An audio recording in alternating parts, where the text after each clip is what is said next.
Good evening, Lane's End. Tonight we're going to be reading The Magic Paintbrush by Julia Donaldson. Go and catch some shrimp, Shen. Go and catch some fish. Go and gather oysters to fill the empty dish. Shen sits on the seashore. A stick is in her hand. She sits there drawing pictures, pictures in the sand.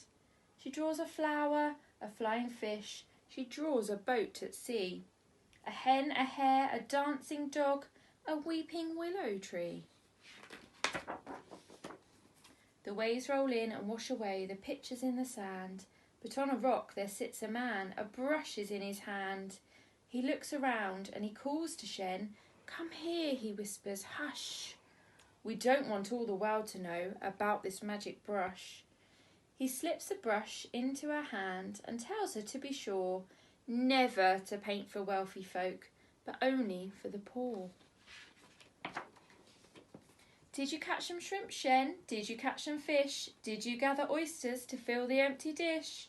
No shrimps, no fish, no oysters. She laughs and runs inside. She paints a pot, then stands and waits until the pot has dried. The paint dries on the paper. The painting of the pot is not a painting anymore, but real and steaming hot. The pot is full of shrimp, Shen. The pot is full of fish. The pot is full of oysters to fill the empty dish. The village people hear the news and into the house they crush. The young and old all want to see Shen and her magic brush. She paints a melon for a boy, a ladder for a man, a basket for a woman, and a girl a fan. And soon the news spreads far and wide, and people stand in queues for blankets, boats and buffaloes, for hats, coats and shoes. The news spreads over fields of rice and over desert sands, until at last inside Shen's house the powerful emperor stands. I order you to paint a tree and make it very big. Instead of leaves, paint golden coins, 100 on each twig. Shen shakes her head. Your Majesty, I promise to be sure never to paint for wealthy folk, but only for the poor. The emperor scowls and stamps his foot. He bellows to his men, sees the magic paintbrush and sees the girl called Shen. Now Shen sits in a prison upon a cold stone floor. She waits until the emperor opens the prison door. He holds the magic paintbrush and he orders, paint that tree. Paint me a tree of golden coins, and then you shall go free. Shen takes the brush and bowing low says, Gracious Majesty, come back here in the morning and you shall have your tree.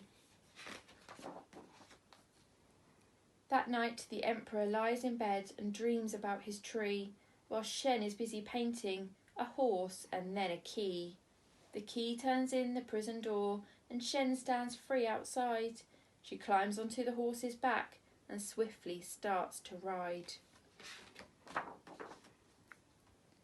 Where are my coins? The emperor shouts. Where is my golden tree?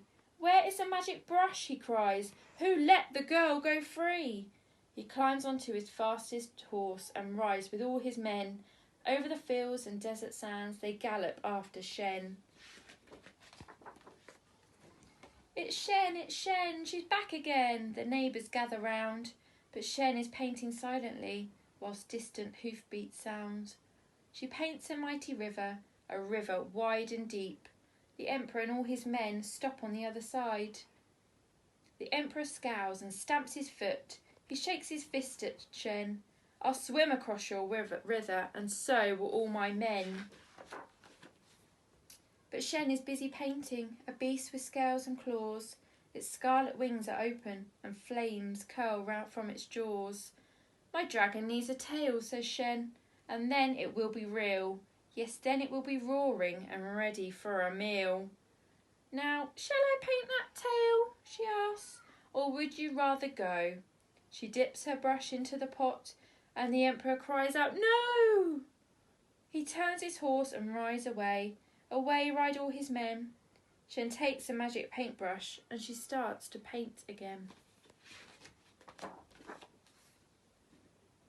She paints a mound of golden rice, and cakes like little moons, and drums and flutes till all the streets ring out with merry tunes. The sun goes down and the moon comes up, and shines as bright as day, while Shen and all her villagers dance the night away. The end. Thank you, Lane's End. Good night.